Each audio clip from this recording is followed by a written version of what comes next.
ಜೇನುತುಪ್ಪವನ್ನು ನಾವು ಬೇರೆ ಬೇರೆ ರೀತಿಯಲ್ಲಿ ನಮ್ಮ ಆರೋಗ್ಯ ಸಮಸ್ಯೆಗಳಿಗೆ ಒಂದು ಮನೆಮದ್ದಾಗಿ ಯೂಸ್ ಮಾಡ್ತೀವಿ ಅಲ್ವಾ.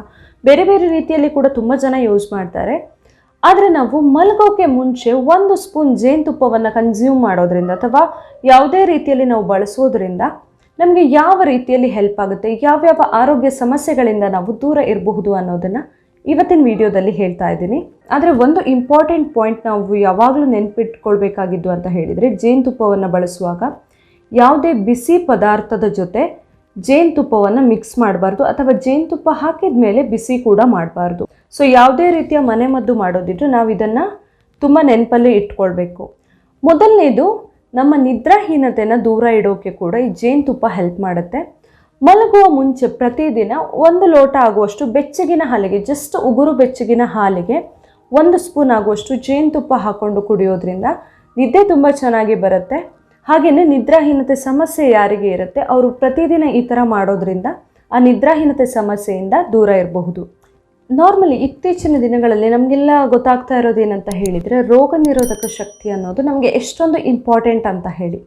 ಸೊ ರೋಗ ನಿರೋಧಕ ಶಕ್ತಿ ಜಾಸ್ತಿ ಆಗಬೇಕಂತ ಹೇಳಿದರೆ ನಾವು ಏನೋ ಒಂದು ದೊಡ್ಡ ದೊಡ್ಡ ಕೆಲಸ ಮಾಡಬೇಕು ಆ ಥರ ಏನೂ ಇಲ್ಲ. ಸಿಂಪಲ್ಲಾಗಿ ನಾವು ಕೆಲವೊಂದು ಅಡುಗೆಗಳಲ್ಲೇ ಏನೋ ಚೇಂಜಸ್ ಎಲ್ಲ ಕೂಡ ಮಾಡ್ಕೊಳ್ಬೋದು, ನಮ್ಮ ಫುಡ್ಡಲ್ಲಿ ಚೇಂಜಸ್ ಮಾಡ್ಕೊಳ್ಬಹುದು. ಸೊ ಈ ಜೇನುತುಪ್ಪವನ್ನು ಕೂಡ ನಾವು ಪ್ರತಿದಿನ ರಾತ್ರಿ ಮಲಗುವ ಮುಂಚೆ 1 ಲೋಟ ಬೆಚ್ಚಗಿನ ಹಾಲಿಗೆ 1 ಸ್ಪೂನ್ ಆಗುವಷ್ಟು ಜೇನುತುಪ್ಪವನ್ನು ಆ್ಯಡ್ ಮಾಡಿ ಕುಡಿಯೋದ್ರಿಂದ ಕೂಡ ನಮ್ಮ ಇಮ್ಯುನಿಟಿ ಜಾಸ್ತಿ ಆಗುತ್ತೆ, ರೋಗ ನಿರೋಧಕ ಶಕ್ತಿ ಜಾಸ್ತಿ ಆಗುತ್ತೆ. ಇನ್ನೊಂದು ತುಂಬ ಜನರನ್ನು ಕಾಡ್ತಾ ಇರುವಂತಹ ಸಮಸ್ಯೆ ಅಂತ ಹೇಳಿದರೆ ಗಂಟ್ಲು ಕಿರಿಕಿರಿ ಹಾಗೆಯೇ ಕೆಮ್ಮು. ತುಂಬ ಜನರಿಗೆ ಬೇರೆ ಬೇರೆ ರೀತಿಯ ಅಲರ್ಜಿಗಳಿಂದೆಲ್ಲ ಸ್ಟಾರ್ಟ್ ಆಗಿರುತ್ತೆ ಅಲ್ವಾ. ಸೊ ಇದನ್ನೆಲ್ಲ ಕಡಿಮೆ ಮಾಡ್ಕೊಳ್ಳೋದಕ್ಕೆ ಕೂಡ ಈ ಜೇನುತುಪ್ಪವನ್ನು ನಾವು ಮನೆಮದ್ದಾಗಿ ಯೂಸ್ ಮಾಡಬಹುದು, ಬೇರೆ ಬೇರೆ ರೀತಿಯಲ್ಲಿ ಯೂಸ್ ಮಾಡಬಹುದು.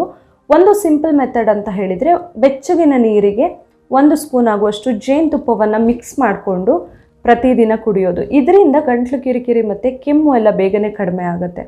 ಬಟ್ ಏನಂದರೆ ಕೆಲವೊಬ್ಬರಿಗೆ ಜೇನುತುಪ್ಪವನ್ನು ಯೂಸ್ ಮಾಡಿದಾಗಲೇ ಗಂಟ್ಲು ಕಿರಿಕಿರಿ ಸ್ಟಾರ್ಟ್ ಆಗುತ್ತೆ. ಅಂದರೆ ಅಂಥವರಿಗೆ ಅಲರ್ಜಿ ಕೂಡ ಇರಬಹುದು, ಜೇನುತುಪ್ಪವನ್ನು ತಿಂದರೆ ಆಗೋದಿಲ್ಲ ಇರಬಹುದು. ಅಂಥವರು ಇದನ್ನು ಮಾಡದೇ ಇರೋದು ತುಂಬ ಒಳ್ಳೆಯದು. ಇನ್ನೊಂದು ವೆರಿ ಇಂಪಾರ್ಟೆಂಟ್ ಅಂತ ಹೇಳಿದರೆ, ನಾವು ಪ್ರತಿದಿನ 1 ಸ್ಪೂನ್ ಆಗುವಷ್ಟು ಜೇನುತುಪ್ಪವನ್ನು ಬಳಸೋದ್ರಿಂದ ತುಂಬ ಬೇಗನೆ ವಯಸ್ಸಾದವರ ರೀತಿ ಕಾಣೋದು, ಈ ಥರ ಎಲ್ಲ ಆಗೋದ್ರಿಂದ ನಾವು ನಮ್ಮನ್ನು ಕಾಪಾಡ್ಕೊಳ್ಬಹುದು. ಎಸ್ಪೆಷಲಿ ನಮ್ಮ ಚರ್ಮದ ಆರೋಗ್ಯಕ್ಕೆ ತುಂಬಾ ಹೆಲ್ಪ್ ಆಗುತ್ತೆ. ಇನ್ನೊಂದು ಜೇನುತುಪ್ಪ ಹೆಲ್ಪ್ ಆಗೋದು ಅಂತ ಹೇಳಿದರೆ, ಅಧಿಕ ರಕ್ತದೊತ್ತಡ ಸಮಸ್ಯೆ ಇರೋರಿಗೆ, ಅಂದರೆ ಹೈ BP ಸಮಸ್ಯೆ ಇರೋರಿಗೆ ಪ್ರತಿದಿನ 1 ಸ್ಪೂನ್ ಆಗುವಷ್ಟು ಜೇನುತುಪ್ಪವನ್ನು ತಿನ್ನೋದ್ರಿಂದ BP ಬೇಗನೆ ಕಂಟ್ರೋಲ್ಗೆ ಬರುತ್ತೆ. Thank you.